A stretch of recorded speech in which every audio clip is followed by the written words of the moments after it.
নমস্কার। অনেকে জানতে চেয়েছেন ওপার বাংলা থেকে যে হিন্দু সম্প্রদায়ের মানুষ এখন যারা আসবে তারা কি সিএতে আবেদন করতে পারবেন? এক কথায় না। এবং এখন যারা পালিয়ে আসবেন তারা কোনো দিনই ভারতের নাগরিকত্বের জন্য আবেদন করতে পারবেন না। ভালো করে জেনে রাখুন, আপনাদের জন্য বিরাট সুযোগ দেওয়া আছে। সেটা হচ্ছে, আপনি যদি পাসপোর্ট করে আসেন, পাসপোর্টে ভিসা লাগিয়ে এলে ভিসা থাকাকালীন শেষ হয়ে গেলে কিন্তু আর হবে না। আপনার ভিসার মেয়াদ থাকাকালীন এখানে সুযোগ আছে, আপনি এলটিভি লং টাইম ভিসার জন্য অ্যাপ্লাই করবেন। অনলাইন অ্যাপ্লাইয়ের ব্যবস্থা আছে। যদি কেউ এটা না বোঝেন, আমি অসীম সরকার বলছি, আমার কাছে চলে আসবেন, আমি সব বলে দেব। এই যে ভিসার জন্য আপনি অ্যাপ্লাই করবেন, এই অ্যাপ্লাই করার পরে কিন্তু যে ফোন নাম্বারটা দেবেন তাতে আপনার একটা মেসেজ আসবে এবং আপনার কাগজপত্র নিয়ে, পাসপোর্ট নিয়ে যেতে বলবে অফিসে। অফিসের সমস্ত ঠিকানাপত্র আপনার লেখা থাকবে। সেখানে আপনি গিয়ে যখন দাঁড়াবেন, সেখানে আপনি যে বাড়িতে থাকবেন সেই ব্যক্তিকেও নিয়ে যাবেন সঙ্গে করে। তিনি যেন ভারতের নাগরিক হন, ভারতের একজন বৈধ নাগরিক হন এবং তার voter card, Aadhaar card, PAN card, ration card যেগুলো আছে সেগুলো যেন সঙ্গে করে নিয়ে যান। এবং তার যেখানে থাকবেন তার ঠিকানাও চাইবে যখন আপনি অনলাইনে আপনি অ্যাপ্লাই করবেন, যে আপনি কোথায় থাকবেন, কে আপনার দায়িত্ব নেবে। কারণ আপনি থাকবেন যে 5টা বছরে থাকার জন্য আপনারা সরকার অনুমতি দেবে, সরকার তো আর খেতে দেবে না। তাহলে আপনাকে খাবার দেবে কে? আপনাকে থাকার জায়গা দেবে কে? সেই ব্যক্তিটি প্রয়োজন। সেই ব্যক্তিটি কিন্তু মূল। যখন আপনি যাবেন তখন আপনাকে অনেক প্রশ্ন করবে, আপনি কেন থাকতে চাইছেন। তখন আপনি আপনার কথাগুলো বলবেন। প্রয়োজনে লিখে দিতে বললে আপনি লিখে দেবেন।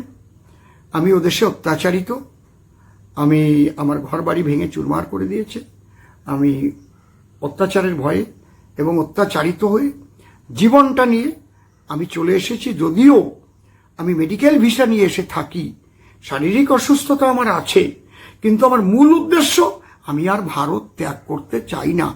আমাকে ভারতে থাকার অনুমতি দেওয়া হোক। এইবার নির্ভর করবে কিন্তু আপনার, যিনি যাকে নিয়ে যাবেন তিনি হচ্ছেন আপনার স্পন্সর নেবেন। তিনি বলবেন, তার ডিক্লারেশন দিতে হবে, হ্যাঁ আমি এই 5 বছর ওনাকে থাকা খাওয়া সমস্ত কিছু ব্যবস্থা করব। উনি যদি কোনো খারাপ কাজ করে পালিয়ে যায়, তাহলে তার জন্য যে সাজা সেটাও আমি গ্রহণ করতে রাজি আছি। কারণ কেউ এসে খারাপ কাজ করে, একটা মার্ডার করে এসে চলে গেল আবার বাংলাদেশে পালিয়ে, হবে না তো। তাহলে ওই ভদ্রলোক কিন্তু অসুবিধায় পড়বে, টান পড়বে কিন্তু তার। আমি সব খোলামেলা বলে দিচ্ছি। তাহলে ওপার বাংলা থেকে যারা হিন্দু আছেন, আমি প্রাথমিকভাবে বলবো আপনারা লড়াই করুন। ওই মাটি আপনার মাটি। আমরা যারা আগে চলে এসেছেন, আমার পূর্বপুরুষ, তারা এখানে এস্টাবলিশড হয়ে গেছে।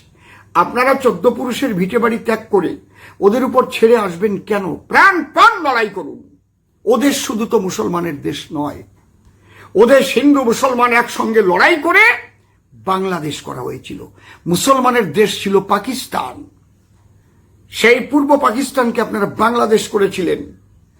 লক্ষ লক্ষ মা বোনদের ইজ্জত দিয়ে, লক্ষ লক্ষ মানুষের রক্তের বিনিময়ে, ভারতের সৈনিকদের প্রাণের বিনিময়ে। তাহলে ওদেশ আপনি ছাড়বেন, আমি সে কথা বলবো না। আপনারা ঐক্যবদ্ধ হন, ঐক্যবদ্ধ হয়ে আপনারা লড়াই করুন। ভারত আপনাদের পাশে আছে, এটুকু বলতে পারি। তীক্ষ্ণ দৃষ্টি দিয়ে দেখছে কি হচ্ছে কি না হচ্ছে।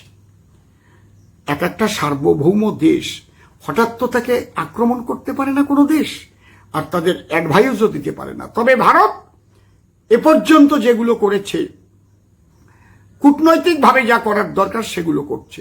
তারপরেও যদি আপনি আসতে চান, তাহলে আপনার জন্য এই দরজাটা খোলা আছে। পরিষ্কার পরিচ্ছন্নভাবে আপনাকে জানিয়ে দিলাম, কিন্তু ভিসা শেষ হয়ে গেলে আপনি কিন্তু এই সুযোগটা আর পাবেন না। যাদের ভিসা শেষ হয়ে গেছে 1 মাস 2 মাস 3 মাস 1 দিন 4 দিন 5 দিন 10 দিন 1 বছর 2 বছর ভিসা শেষ হয়ে গেছে, আপনি থেকে গেছেন, এদের কিন্তু মহাবিপদ। এই বিপদ থেকে উদ্ধার হওয়ার সেটাও আমি বলে দিচ্ছি, পরে আবার প্রশ্ন করবেন, এটা আমি সারছি। অনেকে অনেক প্রশ্ন করেন, তো এদের আবার পাসপোর্ট নিয়ে যেতে হবে। এরা ভারত থেকে ফিরে যাবে বাংলাদেশে, এবং ডিক্লারেশন দিতে হবে কি জন্য আপনি থেকেছিলেন, কি অসুবিধা সেটাও লিখতে হবে। যদি আপনার এই লেখার মধ্যে দিয়ে বোঝা যায় যে আপনি সঠিক কথা বলছেন, আপনি চিকিৎসার জন্য থেকেছেন তার প্রমাণ, তাহলে আপনার ফাইনটা খুব বেশি হবে না, 500 টাকাও ফাইন হতে পারে, যেহেতু আপনি আইন ভেঙেছেন। আপনার থাকার কথা না, এবং আপনার যখন থাকা লাগছে তাহলে আপনার ভিসা বাড়ানোর কথা ছিল আগেই, এটা বাড়ানো যায়। কিন্তু আপনি যদি শুধু শুধু থেকে থাকেন, কোনো প্রমাণ দেখাতে না পারেন, তাহলে কিন্তু একটা মোটা টাকা আপনার ফাইন হবে। এবার সেদিন একজনকে করানো হলো, তার 98,000 টাকা ফাইন হলো। 7 মাস দেরি করেছিল সে, কোন রকম সে কোনো জবাব দিতে পারেনি যে কি কারণে রয়েছে। কেউ যদি 2-4 বছর হয়ে যায়, তার 5 লাখ টাকাও ফাইন হতে পারে। কত হবে? এটা সরকারের ঘরেই দিতে হবে, ওটা আপনার মেসেজ আসবে, এবং কোথায় জমা দিতে হবে টাকাটা, সেই টাকাটা সেখানেই দিতে হবে। ফাইনের টাকাটা দিলে আপনাকে যাওয়ার অনুমতি পাসপোর্ট দিয়ে দেবে, এবং সেটা নিয়ে আপনাকে আবার বাংলাদেশে চলে যেতে হবে। এবং তাতে কি হবে, আপনি কিন্তু ভারতীয় ভিসা সহজে পাওয়া সম্ভব হবে না, কারণ আপনি একবার আইন ভেঙেছেন। আপনাকে বেশ কিছুদিন দেরি করতে হবে, তারপরে ওপার বাংলা থেকে ভিসা অ্যাপ্লাই করে যদি আসেন, তারপরে আপনি এলটিভি বা ভারতে থাকার জন্য আবেদন যেটা করবেন, সেই আবেদন গ্রান্ট হবে। নমস্কার, এই জন্যই আপনাদের কাছে এসেছিলাম, বলে দিলাম, সবাই জেনে নিলেন।